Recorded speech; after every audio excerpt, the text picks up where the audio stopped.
Hi guys, you're welcome back to Volmage Fits. Here we'll learn tips, tricks and techniques of making beautiful and amazing outfits.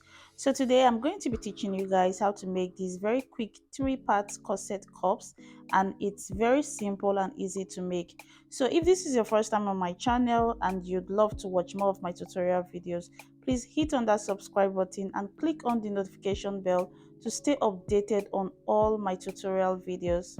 So on this video, I'll be taking you through the process of drafting an inbuilt corset top, and from that drafted pattern, we'll be carving out the patterns to create the 3-part corset cups. So we have a 2-part corset cups which I already have on my channel. You can go check that on my channel. So this is a 3-part corset cups that stands very firm without bust caging, that is using boning to cage the bust cups. So if you'd love to learn how to do this from the drafting to the sewing, then stay put and let's get straight into the tutorial. Now I'll be drafting on my pattern paper, and the first point I'll be putting down is my chest line. I'll be using the top of this paper as my shoulder line, which is my start point, so that's why I didn't mark it. I'm marking down my chest line, my bust point, my under bust point, and then my waistline. The end of this paper will be the full top length. So here I'm going to mark the same points again to have a straight line to rule them together. So I have my chest line, my bust point, my under bust point, my waistline, and then my full top length. So this is for like a plus size. That's why you have the measurements like that. Everybody have their own different measurements. So I'm rolling these points together and then I'm going to label these lines. So this is an inbuilt corset top. That is why it's this long. That is why it has a full top length. If it was just for the half length, it will stop on the waistline. So after labeling this, the next point I'll be taking will be measuring the shoulder line. So I'll take my shoulder measurement divided by 2 and I'll make a point there. So the shoulder measurement for this is 16 inches, and that divided by 2 is 8 inches. So I'll measure this to the center front and put down 8 inches, and then go to the chest line and also mark the same 8 inches. I'll connect these 2 points together, that is the top, which is the shoulder line, to the chest line, that is to have a straight line. So I'll connect these 2 points together, and the next step I'll be taking is the neck width, which is how wide I want the neckline to be, and I'm making use of 3.5 inches. So I'll put down 3.5 inches, and then I'll take my shoulder slope. I'll go down with 1 inch from the shoulder line and mark from the shoulder width to that 1 inch point. So I'll roll this together to form a straight line, and then on this line, which will be the armhole line, I'll take the midpoint between the shoulder slope and the chest line to form the armhole curve. After putting down the midpoint, I'll go in by 0.75 inch. 0.75 inch. I'll put the point down, and here I'm going to take my bust measurement on my chest line.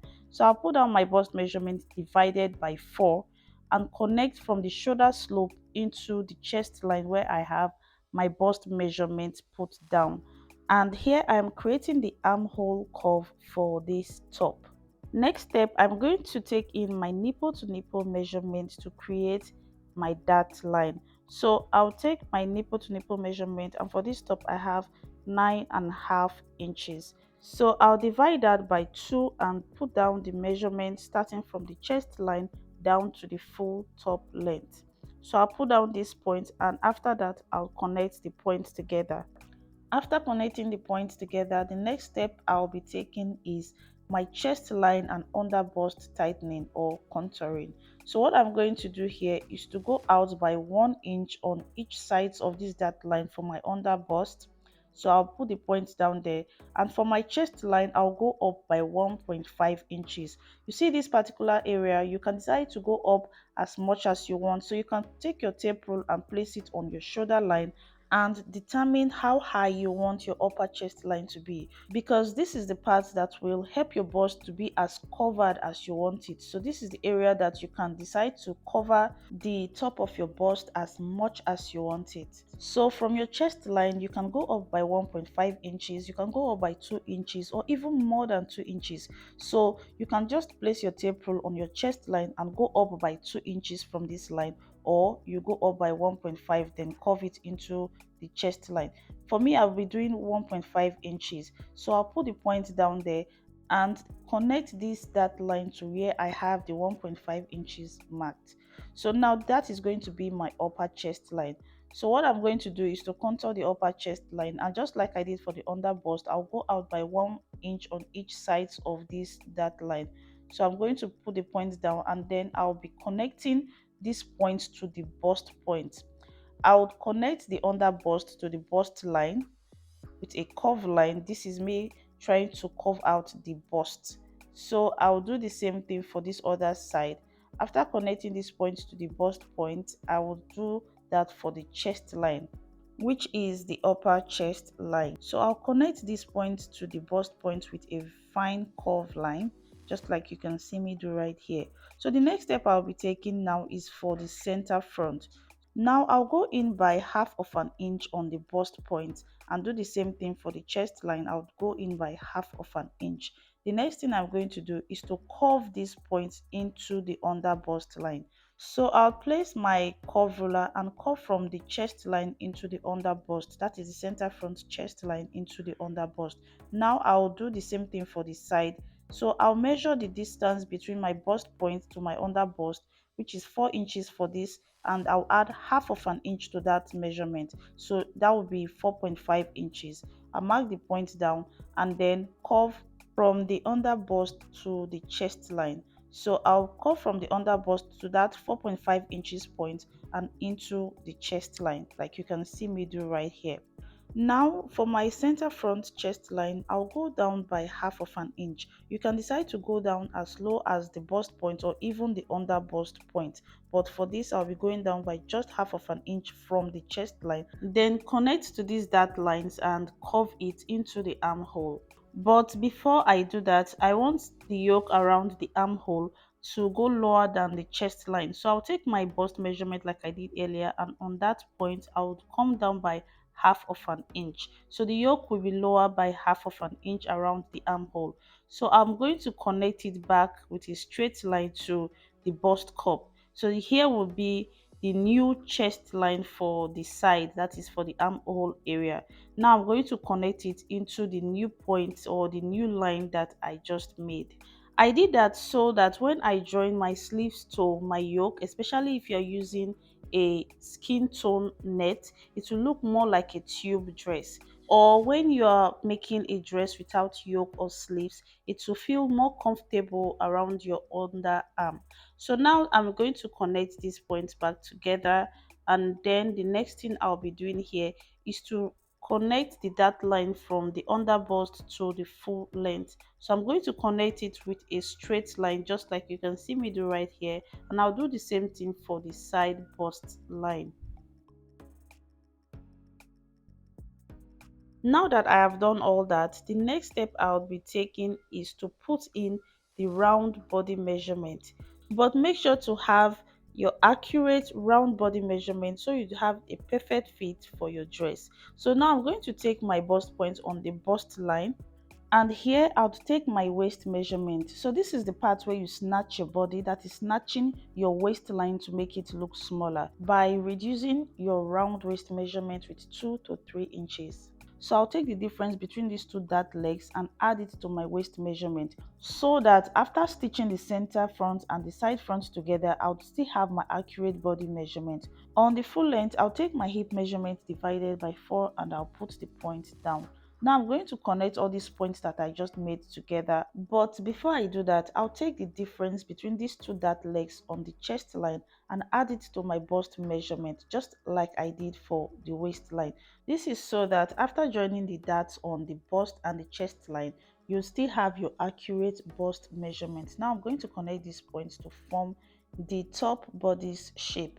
So I'll connect the point from the chest line down to the full length. For the waist to the full length, I'll connect it with a slight curve line, just like you can see me do right here, to create a very nice waist to hip shape. So now I'm going to go up from this full length by about 2 to 2.5 inches. So I'll measure my waistline to my full length, and I have 6 inches from the waist to the full length. Now I'll go up by 2.5 inches. You can decide to go up by 3 inches or even 2 inches, but for this I'll go up by 2.5 inches. This right here gives the lower part a very nice shape, and also if you do not want discomfort around your hip line, so I'll connect it back to the dart line like so, and this is what we have for the lower part. You can see how the shape is coming out. Now I'm going to do the neck depth. I'm going to take the measurement I want, that is how low I want the neckline to be. For this, I'll come down by 4 inches for the neck depth. So I'll mark 4 inches and connect it back to the 3.5 inches neckline width. So I'm going to do like a round neckline here. So I'll just connect the 2 points together like so. Now we are almost done with the drafting of this top, so I'm just going to shade out this space to show that I'll be cutting off this part. So I'll just shade it from the top down to the full length. I will not be needing this part, that is why I'm shading it off, not to confuse you. So after doing this, now it's time to create the 3-part cups from this drafted pattern. I'll be working with these 2 cups here, that is the center front and the side front cups, by creating a very nice curve across the both patterns. Trust me, this is actually very easy to do, and I just need you to pay attention. So what I'm going to do here, from the bust point, I'll come down by half of an inch. Just place your tape rule on your bust point and come down by half of an inch.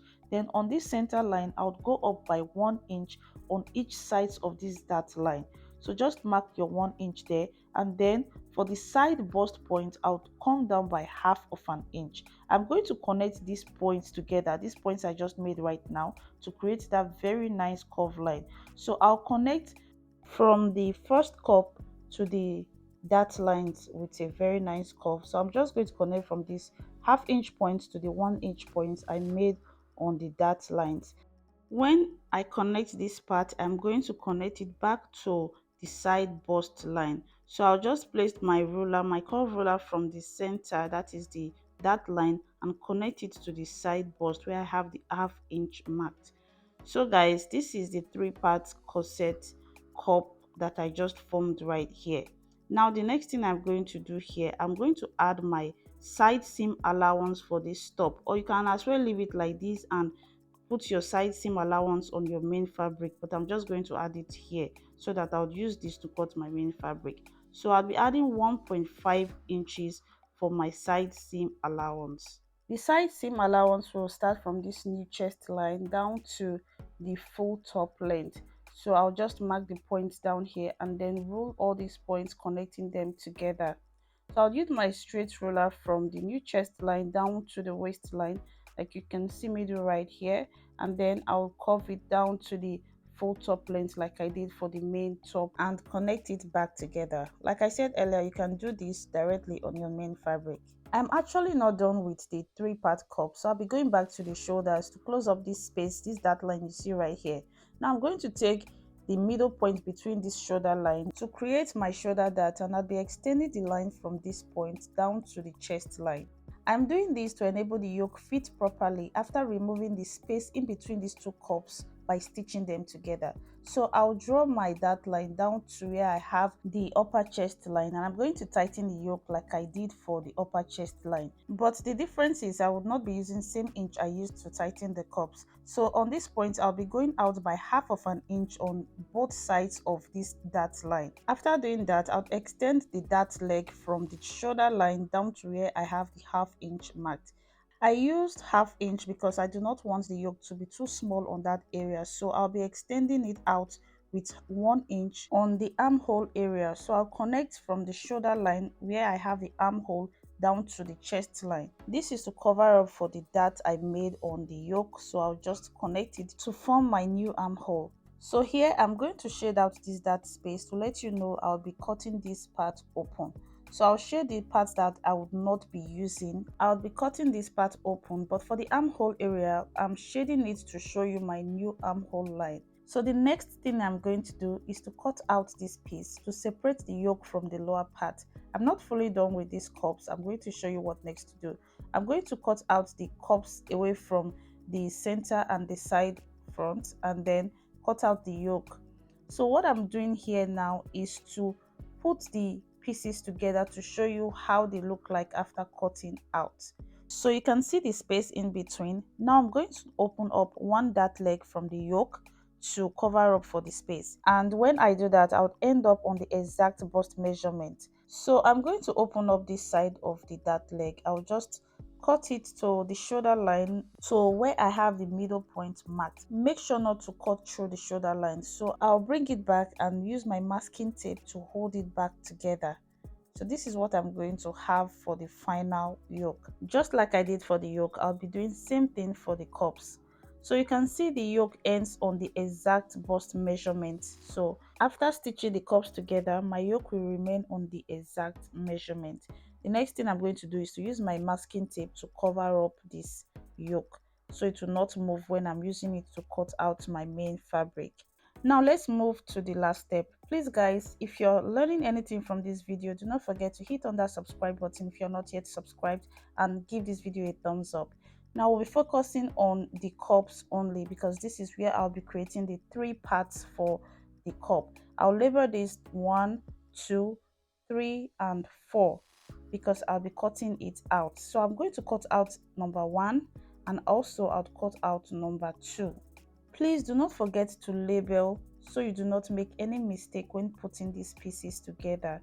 So the next thing I'm going to do here is to use my masking tape to put number 1 and number 2 together.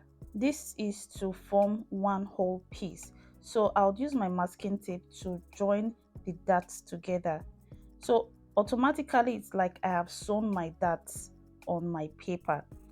You can decide to cut this on another fresh paper to be one piece, or you can use it directly on your main fabric like so. I'm going to put these pieces together to show you how it looks like right now. So this is how it looks like after adjusting the number 1 and number 2 together. Now I'm going to use this to cut on my main fabric. So you can cut it on another fresh paper and add your ½ inch seam allowance round the paper, or you use it on your main fabric like I have here. Now I'll take these pieces to cut on my main fabric. So this is what I have after using it to cut on my main fabric. So I cut my main fabric in twos, one for the left and one for the right side, and you can see the ½ inch I added around the paper on every sides of the main fabric, apart from where I have the side seam allowance. You see guys, there's one thing I never want to forget in doing, that is notching my bust point. I do this not to make any mistake when joining the cups together, so I don't have one side longer than the other when sewing the cups together. So I'm going to notch this other side of the cup. This is to guide me when I am stitching these cups together. Now we are done with the drafting and the cutting of all these pieces. Please follow me. Let's head down to my sewing machine to stitch all these pieces together. So guys, I went ahead to fuse a strong interface to pad my bust cup. I have introduced this particular interface before on one of my corset making tutorials, so you can check my channel on it. So what I'm doing here is to first stitch these two pieces together, and trust me, it is very easy to do. And if I have any excess after stitching, I'm going to trim it off to keep it on the same line. So this is what I have after stitching these two pieces. You can see how it's looking, you can see how it's cupped out. And then what I'm going to do next is to add the one piece on the top. So first I'm going to stitch from the center point, which I have the dart line. That is where I have my dart line. I'm going to start stitching it from there. I'll stitch it to one side, and after stitching it to one side, I'll flip it over and stitch it to the other end. I decided to start it from the dart line to keep it equal, because I also notched the center point of the one piece. Please guys, I think this video is already too long and I do not want to make it longer than it is right now. If you're interested in learning how I stitched all these pieces together and also attaching the yoke for the top, please follow my next post. If this is your first time on my channel and you'd love to see more of my tutorial videos, please hit on that subscribe button and click on the notification bell to stay updated on all my tutorial videos. Do not forget to give this video a thumbs up after watching this as a sign of encouragement for me to do more tutorials, and also share this video so more people can get to see this and learn how to do it as well. For now, I'll be seeing you in my next tutorial. Bye.